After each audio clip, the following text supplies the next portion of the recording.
Good afternoon. Welcome to October 21st, 2016 episode of The Flip Side. No guest speakers today. The theme for this month is planning for the holidays. So it's just some quick thoughts I'm going to throw out there for all of those that watch the show and listeners, just for some things to think about. So when we talk about planning for the holidays, we talk about a lot of times that involves travel. So families with special needs can encounter some challenges. Now, lately, a lot of the airlines have offered opportunities for people to bring their children with disabilities to the airport and walk through the process. This means frequently the individual is less stressed when you're going to the airport, and that means you as the parents are less stressed and you can focus more on traveling and enjoying the travel, which is significant, speaking from personal experience. With regards to savings for the holidays, I think most of us understand that we're guilty of spending more than we wanted to or more than we thought we were going to, at least some point in our lives, because the holiday cheer or the mood of giving just overtakes us. So some things to think about are, has this happened to you in the past? If it's something that happens every year, it's unlikely that this year is going to be any different, no matter how well your intentions are. So be proactive about it. The gifting season is month and a half away. Start thinking about when do you start really ramping up your spending. That could mean instead of racking up the credit card, you look ahead and you dial back on your expenses now. So when you go shopping, you have the money in savings to pay it off and not put it on the credit card. It could be you use the points you have for your credit card because you've been using your credit card through the year. Take those points and apply those points to gifts or gift cards. So let's say you have 50,000 points and you can buy a gift card for 10,000 points. Well, you've just gotten 5 gift cards now and you don't have to spend any additional money. You're using points that you've already accumulated that are yours. This could be an easy solution for just giving gifts without, again, racking up costs. That's the type of thing to think about. The other thing to think about before you get into the holidays is when it comes time for next year, what have you already spent money on? What have you, for example, how much money have you gifted already? How much have you given away? When January comes, the year resets, which means your gift tax resets. So between now and December, if you've been giving gifts to individuals, your limit is $14,000 a year. Maybe that's not an issue, but for some of us, that can be an issue because if you've been giving, let's say $1,000 a month to a grandchild, in any given year, that's $12,000 a year. The gift tax limit is $14,000. No harm, no foul.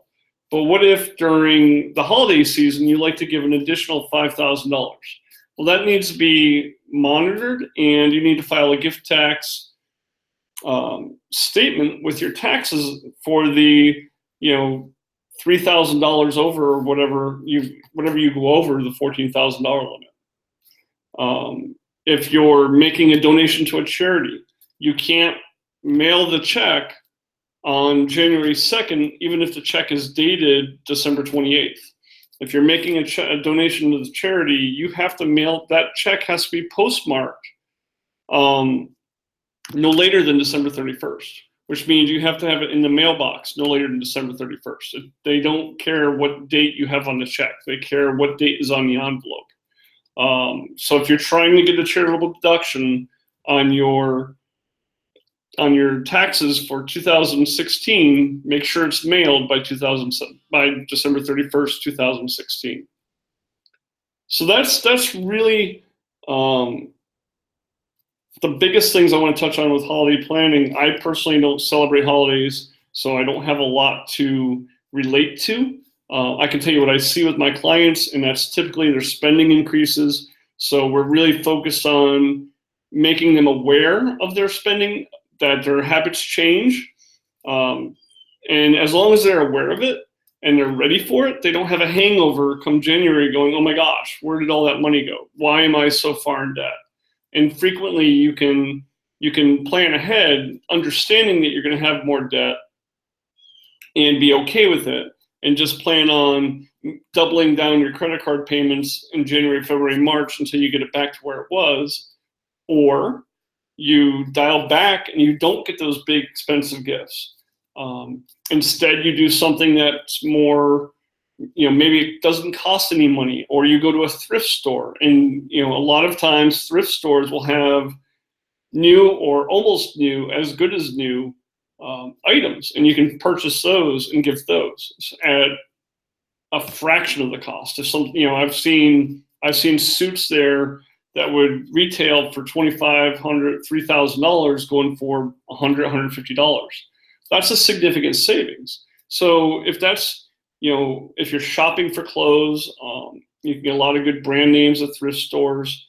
If you're shopping for furniture, you can look at Craigslist. You can look at things like that, where you can get a discounted price. There's a lot of resources online, Amazon, Alibaba. There's a lot of other resources where you can get discounted items. And it may be too late this year, but when you go shopping after the holiday, right after the holiday, getting stuff on clearance is a great way to plan for the following year. So it may not help you this year, but if you take that option, you'd be surprised at how much your budget can really change. This doesn't help if you're shopping for electronics and you like the latest and greatest. Obviously, buying something after the holidays to give to somebody isn't the following year isn't going to get them the latest and greatest equipment. But it does work if you shop for clothes or other types of consumables.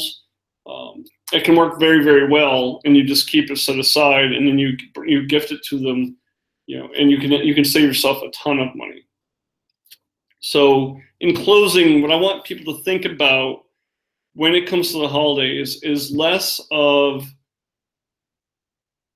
we need to buy people stuff, and that's great. I mean, if you're generous and you want to give gifts, that's fantastic. But more of what are some options that we haven't used in the past? If we've always gone online, we've always bought gifts, are there online resources where we can get stuff less expensive? Is there a thrift store I can go to, or a consignment shop I can go to where we can get pretty good things less expensively?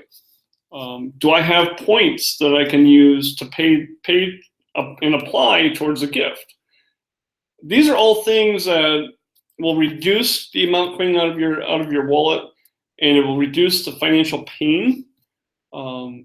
There's more out there. The sky's the limit when it comes to creativity. You can make things. You can volunteer your time at events. You can volunteer your time for the individual. Maybe they need, maybe they're not looking for anything else around their house, but they really need help because they'd love to paint the house. They're just not capable. So you can donate a day where you come over and you paint the house. So it's more think outside the box and less keep doing what you've been doing.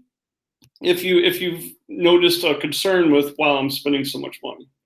So that's all I have to say for this topic.